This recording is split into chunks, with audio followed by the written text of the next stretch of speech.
Northwest 1482 says you're on Center Track 21? We think so, actually.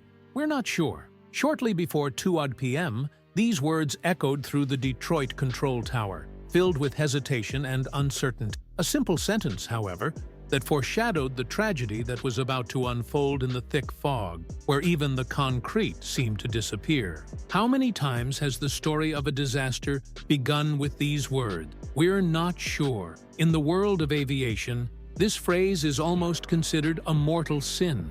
Aviation relies on precision. Every button pressed at the right moment, every word spoken precisely, every decision made with assurance. But on December 3, 1990, in the cockpit of Northwest Flight 1482, a DC-9, shortly before takeoff from Detroit to Pittsburgh, that confidence seemed to be lacking. And the reason lies long before the plane took off. It all begins with two men, two pilots, and two stories that should never have crossed paths under such circumstances. The captain of this flight had been out of aviation 6 years, not by choice, but by necessity. What had started as a simple kidney stone had worsened until he was forced to give up flying, risking not only surgery and pain on the ground, but also financial ruin. There were years of waiting, uncertainty, and a struggle to prove to the world and the FAA that he could still fly. When he finally got approval, it wasn't the same airline that had hired him.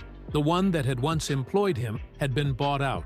The uniforms had changed, the procedures had changed. The airport was now a gigantic operations center, a maze of runways and taxiways he'd barely known before. And time? He'd never go back. He had considerable experience, more than 23,000 flight hours, but the cockpit had changed over the past few decades, and at that point, he was a seasoned rookie. But perhaps the strangest and most disturbing thing was the unexpected bond he formed with his co-pilot. This man possessed the poise and honor of the U.S. Air Force, and, he said, had served for 20 years on strategic aircraft such as the B-52 Stratofortress and the T-38 Talon. His resume seemed to exude a certain authority, but there was one problem. It was all a lie. A subsequent investigation revealed that the co-pilot had lied. He had lied about his duty, his combat missions, and even about the use of ejection seats in emergencies that never occurred. Why? Perhaps to impress? Perhaps to hide his own insecurity? But in a cockpit, where the lives of dozens of people depend on the trust and transparency of a relationship between two professionals, the cover-up can cost far more than just the job. That day, the two men met at the boarding gate, and there too, without realizing it, they formed a deeply unbalanced duo. The captain, fresh from his flight and still familiarizing himself with the new operating system, hadn't eaten since the day before. The co-pilot, still a trainee, was trying to appear confident, despite his limited knowledge of the airport. And above all, neither of them knew Detroit, one of the busiest and most complex airports of the time. And this, as we will see, was the beginning of a series of decisions that led directly to the outcome of the tragedy. The real danger, however, wasn't just the unknown, it was also the dynamic between the two. In aviation, this is called the authority gradient, that delicate balance between those who command and those who support.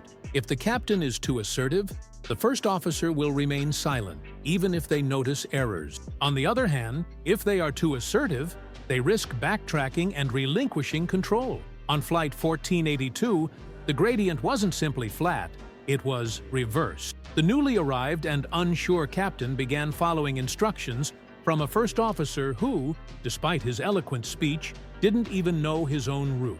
And all this on a 44-passenger plane, on a day when visibility had fallen below acceptable level. Fog rolled in over Detroit in the early hours of the morning. First, a curtain of light, then a thick, impenetrable wall of white. The indicators showed visibility at 3/4 of a mile, then half a mile, then half a mile. But in the cockpit, the visibility was even worse. "There's hardly anything here," the first officer murmured. The captain, looking out the window, replied silently, a silence that seemed to say, We're still the same people, aren't we? But why keep moving forward? Why keep moving forward when the road markings are no longer visible? Why rely on vague memories of a transformed airport? And above all, why did no one call for help? Modern airports are equipped with ground radar that display the position of each aircraft in real time. But in 1990, this feature didn't exist in Detroit. The control tower operated in the dark and relied on radio communications from the pilots. And that was precisely the problem. The pilots weren't in the dark either. The difference was that, out of pride or fear of appearing incompetent, they preferred not to say it out loud. But if they said so, the control tower, busy with dozens of simultaneous flights and lacking any electronic positioning system, had no way of knowing that the DC-9 had already made a slight deviation. A hesitant turn dictated not by signals, but by assumption. A seemingly innocuous error, but one that, combined with many others, would have created the perfect scenario for a fatal collision. As the DC-9 taxied, the two men chatted. The captain, visibly nervous, struggled to memorize the new procedure. Meanwhile, the co-pilot told fantastic war stories. Stories that sounded heroic, but ultimately only served to mask his uncertainty about an airport he knew little about. And so the relaxed and informal conversation passed. The security window closed, and the fog thickened. The crew thought they could continue the flight, despite the poor visibility. Finally, the air traffic controller gave the all-clear. But what if the air traffic controller was also wrong? On the ground, flight safety rests on three pillars: clear instruction, precise communication, and situational awareness. If these three principles are not met simultaneously, the result is almost always the same: disaster. In the next section, you'll discover how a simple taxiway crossing error, combined with inadequate lighting and pilot training, caused this aircraft to accidentally land in the middle of an active runway. Worse still, it failed to detect an object approaching at over 250 km/h. Do you think the worst is over? We're far from it. Imagine driving through an unfamiliar area, guided only by dirty road signs, dim lights, and thick fog obscuring your view over the hood of your car.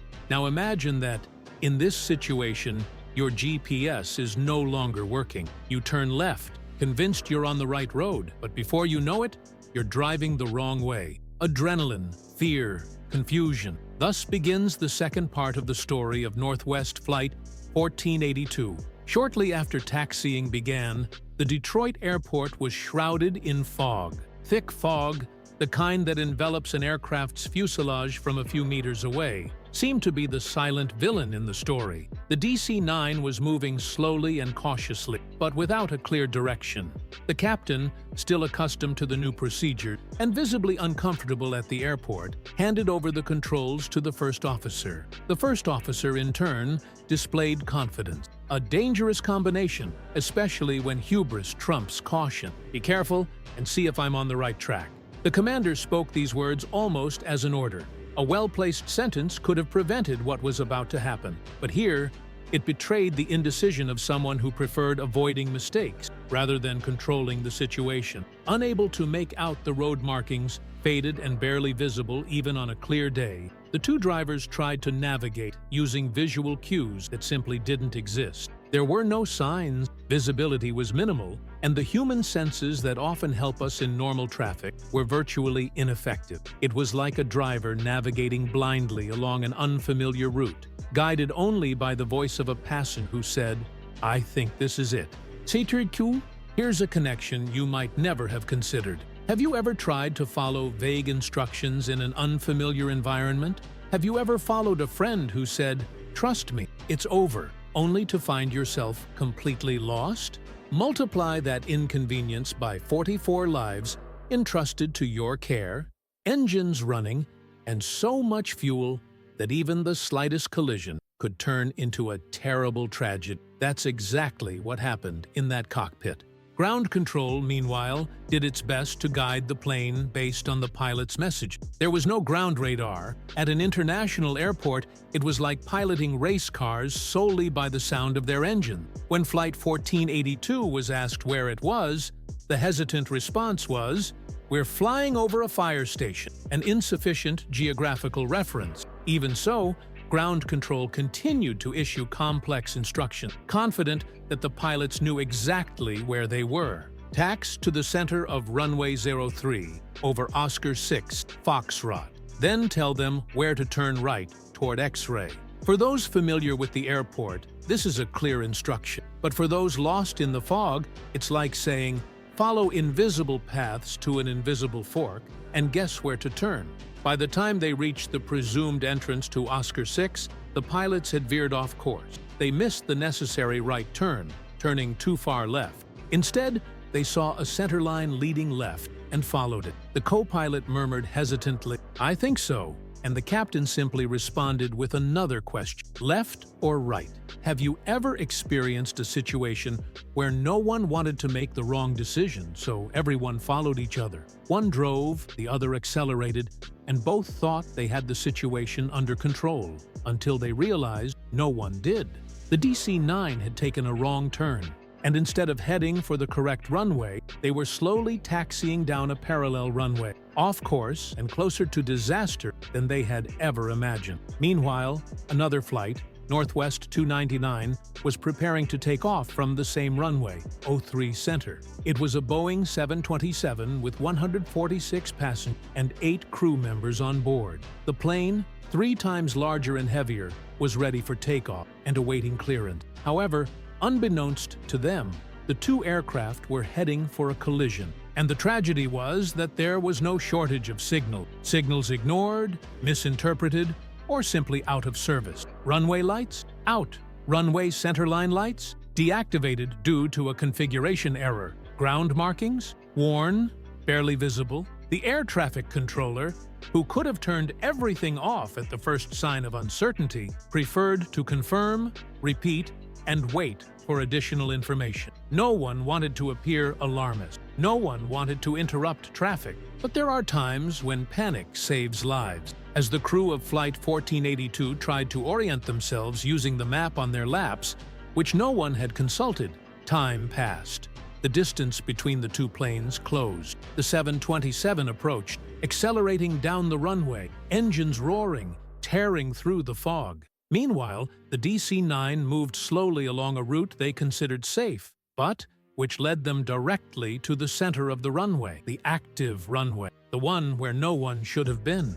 Anyone who has ever driven at night on a dimly lit road, forced to blindly trust the directions of a neighbor, knows how stressful it was. But there was no hard shoulder. There was no margin for error. And in this case, that error led to the collision of 2 planes with more than 190 people on board. And why all this? Out of pride, out of silence, out of fear of admitting, we are lost.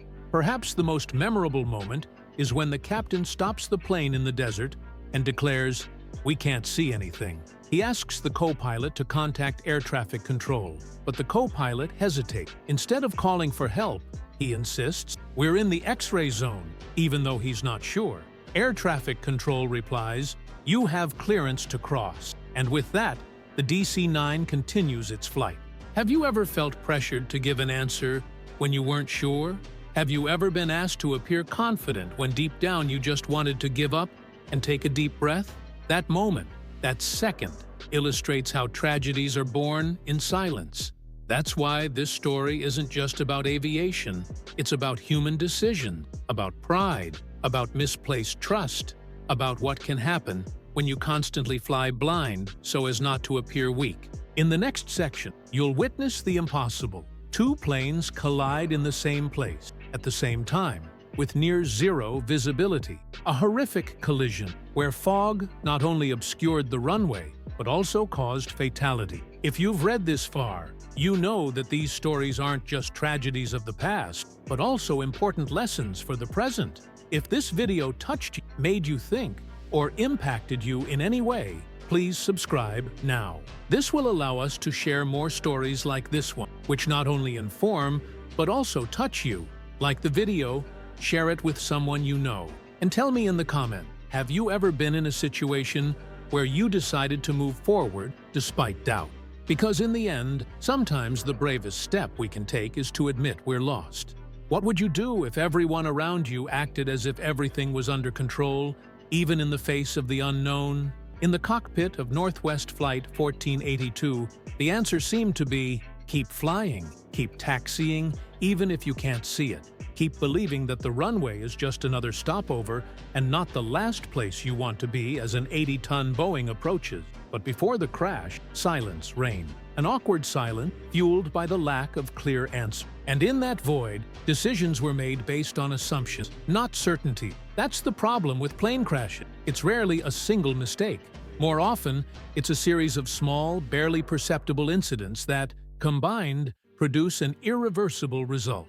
No one in the control tower knew exactly where the DC-9 was. There was no ground radar. There was no modern runway incursion detection system. Everything was random. Pilots were taken at their word, even if they didn't know where they were. And here an important question arises. How can one blindly control the movement of dozens of planes in an international airport? When the ground controller learned that Flight 1482 was on Oscar 6, he believed him, even though the co-pilot had just said something geographically impossible. Oscar 6 wasn't flying east. It was crossing the runway. The answer was absurd. But instead of stopping everything, asking questions, or requesting a position check, the controller decided to continue the flight, perhaps because no one has ever died there due to misdirection. But it is precisely in this unprecedented model that the risk has taken root.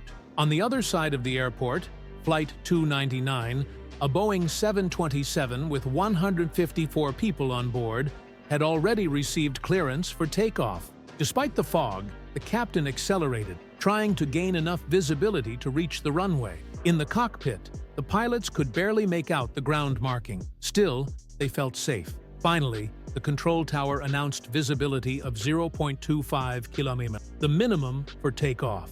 But that's not true. An off-duty air traffic controller, arriving early, decided to measure visibility himself at designated points around the airport. The results were alarming. Actual visibility was 1 to 8 miles, well below the authorized limit. He reported the incident to the air traffic controller in charge, who suggested correcting the official information. The controller refused. For what?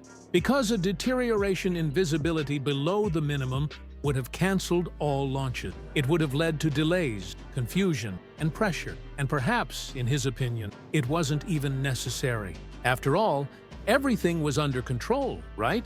This decision alone deprived the Boeing 727 of its last moment of safety on the ground, and it could have cost lives. As the Boeing 727 gained speed down the runway, the DC-9 inadvertently veered off course. The captain was still trying to comprehend his surroundings. A warning light was on. A warning device was malfunctioning. A moment of hesitation finally prompted him to stop the plane in the middle of the runway. "Is this runway in use?" he asked the co-pilot. And the co-pilot replied confidently, "No, it's 927. You have permission to cross." This detail is frightening. They thought they were crossing the secondary runway, but they had already completely crossed the main runway, intermediate runway 03, from which another plane was already taking off. The captain applied the handbrake. He sighed. He tried to contact the control tower, but he was on the wrong frequency twice, and time was running out.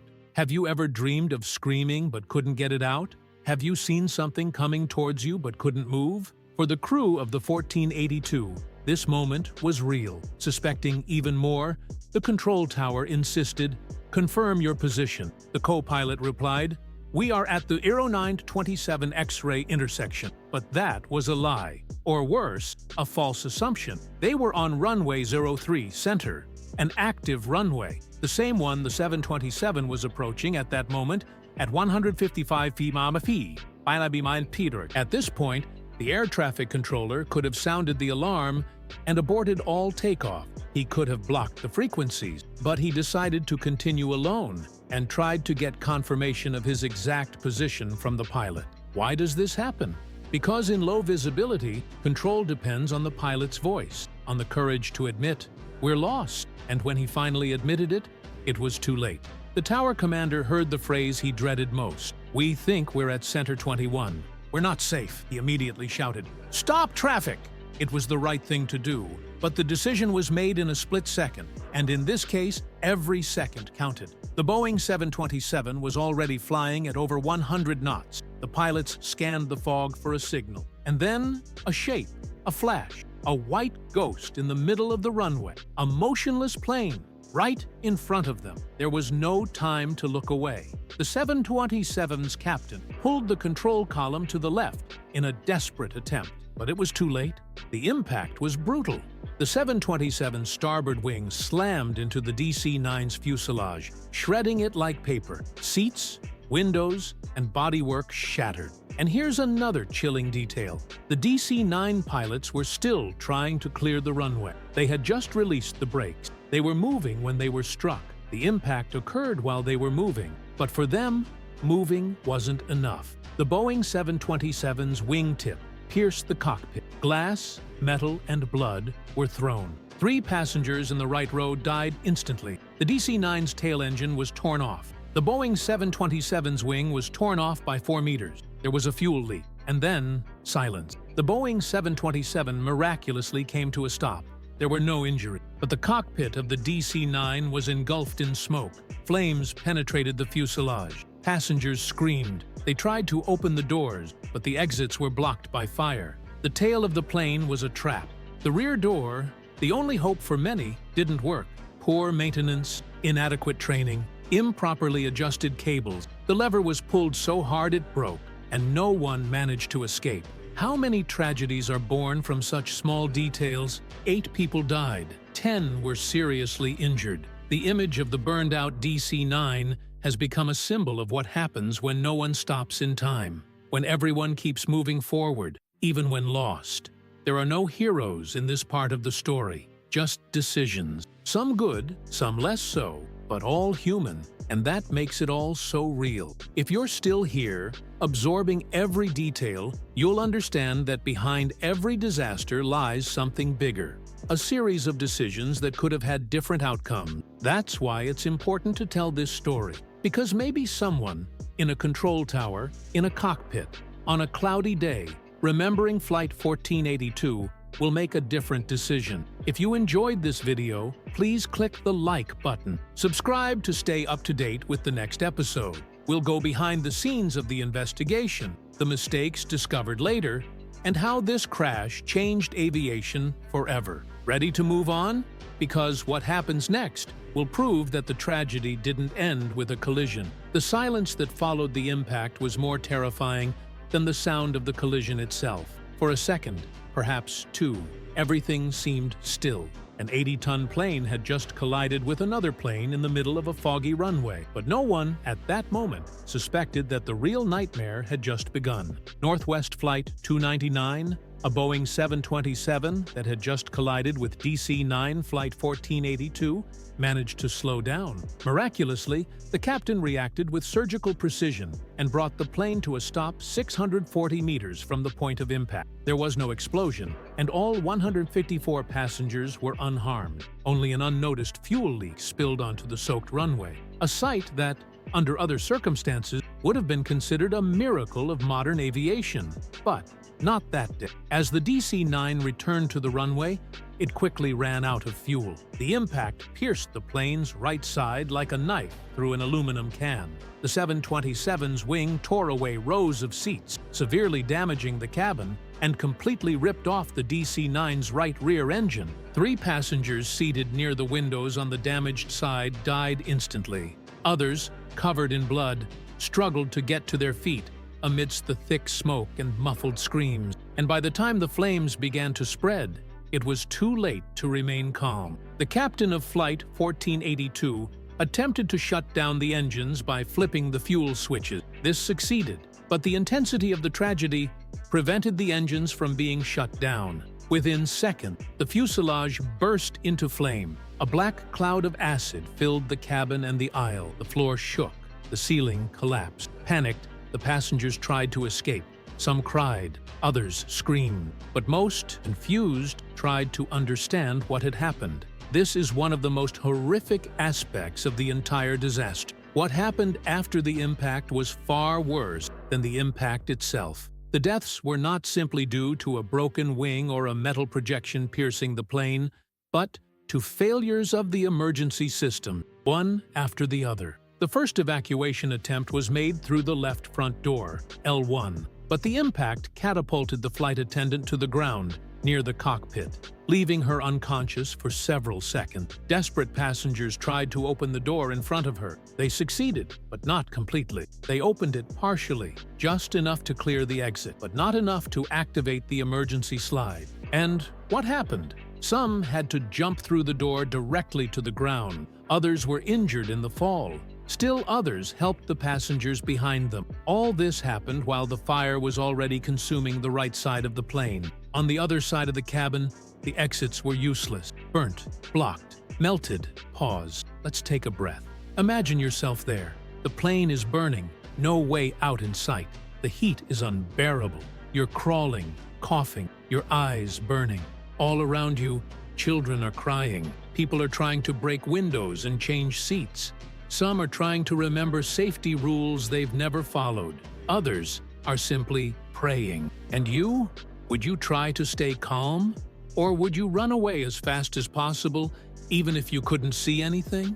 A glimmer of hope peeked through the rear of the aircraft, the DC-9's famous tail cone exit. This ingenious system splits the tail cone entirely, opening an escape route for passengers trapped in the tail. A lifeline that should have been opened by a lever. But on this day, it wasn't. A flight attendant and a willing passenger ran towards them despite the heat and chaos. They found a lever. They pulled hard. Nothing happened. They tried again and again, until the lever broke in the hands of the man holding it. How is this possible? A subsequent investigation revealed a shocking truth. The plane had been poorly maintained. A previous inspection at the Northwest Airlines Service Center in Atlanta had revealed that the rear door control cables were improperly adjusted. They were so loose that the lever's force couldn't reach the hooks that released the nose. In other words, the system was inoperable through incompetent. Two bodies were later found at the rear of the plane, that of the flight attendant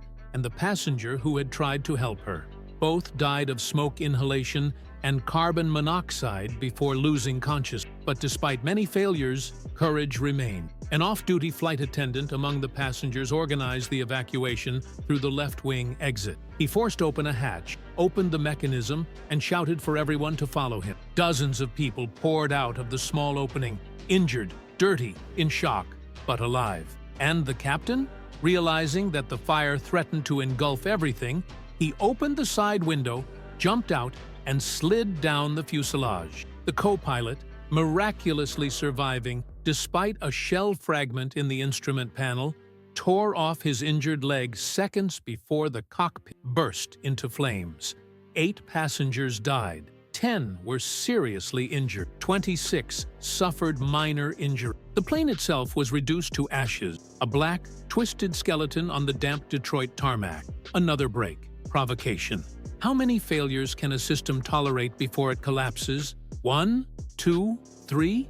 In this case, there were at least 9. Inexperienced airport commander. The co-pilot, who lied about his ability. Lack of CRM. Basic training on communication between crew members. Worn and confusing floor marking. Incorrect track lighting configuration. Missing ground-penetrating radar. For added comfort, false visibility has been maintained. Inexperienced and poorly supervised driver, poor maintenance of the emergency exit. Each of these flaws, taken individually, can be harmless, but when combined, they form a death trap. Which brings us to another curious fact. The Boeing 727 that collided with the DC-9 was repaired. Yes, it flew again. It remained in service for another 17 years before being retired. The DC-9, on the other hand, never left the runway. Its ashes remind us that things could have been different. Did you know that after this accident, the FAA completely changed its policy regarding low-visibility runways? That flashing red lights, called stop bars, became mandatory at major airports? That pilots, even at small airports, are now trained to stop and call for help if they are unsure of their route? These changes saved lives we will never know about, but they cost lives that could not have been lost. This is why this story is so important. In the next section, we'll take a closer look at the investigation's finding, the details that transformed the industry, and the forgotten ones who suffered the consequences. Because behind every mistake lies a missed opportunity, and behind every subsequent regulation lies a human life. If this video is still fresh in your memory, you know how important it is to remember the events of December 3rd in Detroit.